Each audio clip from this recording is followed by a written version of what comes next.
Once upon a time, Waveframe GLs were the king of legendary grenade launchers. Now, not so much. So it was very interesting to me to see how this reissued version of a once great Waveframe would fare in the current sandbox. Safe to say, it might be disappointing. More on this later in the video, but before we jump into that, just want to say if you enjoy the content and want more from me, be sure to hit that subscribe button and bell to be notified on when I do drop more content. Without the way, let's talk about this Waveframe grenade launcher. New Pacific Epitaph was truly a great weapon, but things have changed, and that is being how blast radius works on a Waveframe grenade launcher. Now, before this was maxed out and wild. Now it starts at 50, meaning if you want a bigger wave, you need to focus on maxing out that stat as much as possible. This was a fine change. At first, didn't really do much, still very viable, and then area denial frames came, and well, those things caused a lot of shift in what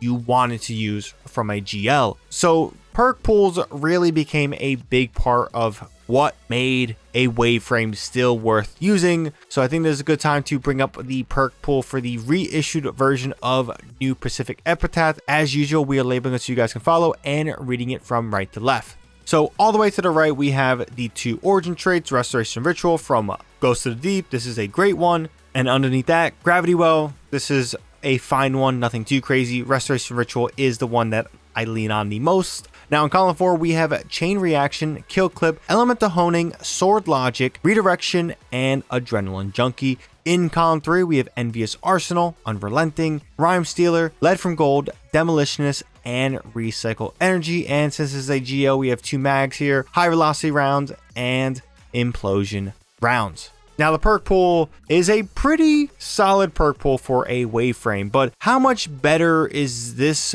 version versus something like Tusk of the Boar, for example? So let's bring up both perk pools. On the left, we have New Pacific Epitaph. On the right, we have Tusk of the Boar. On first glance, honestly, New Pacific looks much better, but there's a big issue: the energy type of the weapon. Basically, we have a strand grenade launcher versus a stasis grenade launcher, New Pacific being a stasis grenade launcher, and it's just the honest truth. Strand has a better verb set around it that makes primary weapons or special weapons around Strand feel usually much better against stasis weapons that don't have chill clip. Whether you're using unraveling rounds, or in the case of the perk Slice, you can get on Tusk of the Boar, which gives you severing. Stasis weapons has their limitations and still lose to me on a head-to-head, again, if we're not using chill clip for a stasis weapon. Hopefully sooner rather than later the issue is addressed in the sandbox, but as it stands now, I still prefer something like Tusk of the Boar more than New Pacific. But there is a lane for this weapon if you are searching for one, and honestly it's a solid one, but again, it has its limitations. So with blast radius in mind, this is going to be the God Roll you will want. Volatile Launch, because this gives you a plus 15 in blast radius with a -5 for both handling and velocity. You guys, I think that's a fine trade-off with the blast radius buff, but again, maybe you don't like the loss of handling, for example. High velocity rounds, because implosion rounds reduce our blast radius. That is a big no-no here. And for column 3, we want Demolitionist, and for column 4, we want Elemental Honing. Yes, perks like Lead from Gold and Unrelenting are great in column 3, and perks like Chain Reaction, Adrenaline Junkie, and even Redirection in column 4 is also great. But at that point, I don't think the needle gets moved enough for me to want to use this over Tusk of the Boar. But the God Roll I stated is a great standout against that Strand Waveframe for prismatic builds. So Demolitionist not only has great benefits for grenade regeneration, but also helps with reloading this weapon. If you don't know, weapon kills grant 10% grenade energy. Using your grenade ability refills the magazine with a 3-second cooldown. It's just a flat out great perk that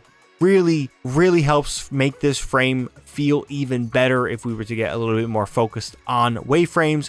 And in column 4 being Elemental Honing, this is something at first I wasn't sure about, but with lots of different build crafting elements coming to the game in Edge of Fate, what can make this GL stand out again near being a king once more is going to be the persistent DPS buffs you get from Elemental Honing. This perk is great as long as it's on the prismatic class. So dealing elemental damage grants a stack of elemental honing for 20 seconds for each unique element used, maximum of 5 stacks. Gaining a stack refreshes the buff duration. Duration cannot be refreshed at 5 stacks. Buff can be activated while stowed. Kinetic damage does not trigger the buff. And since this is a elemental weapon, the damage stack specifically will work like this: 2.5%, 10%, 20%, 30%, and 35% at max stacks. Now, realistically, depending on your build, you will always be at a 20 to 30% buff. Getting to that 35% is nice, but to be honest, it's not going to be realistic for most players. But yeah, that's a God Roll that I think is the absolute standout, and honestly for me, makes it truly worth using again. Now, how much does this mean compared to the Lost Signal Aerial Denial Frame? Not much. That weapon is really good, but that's pretty much where I want to kind of end it there. While this wave frame is great, aerial denial frames just feel better and are much easier to use. Plus, Lost Signal, which is also stasis, has auto loading and is crafted, which means it's sitting around a tier 3 in the Edge of Fate. So yeah, this has the serious edge for most players when it comes to what GL you want to use. But curious what you have to say on this reissue. I think that there is a lane for it, but again, for you, it might still feel terrible. You let me know down below. If you enjoyed the video, be sure to hit that like button, helps with the video a ton. And if you want more content from me, be sure to hit that subscribe button and bell to be notified on when I do drop my next video. But as always, thank you guys for watching. It's greatly appreciated. Until next time, ShadowNinja here, and I'm out.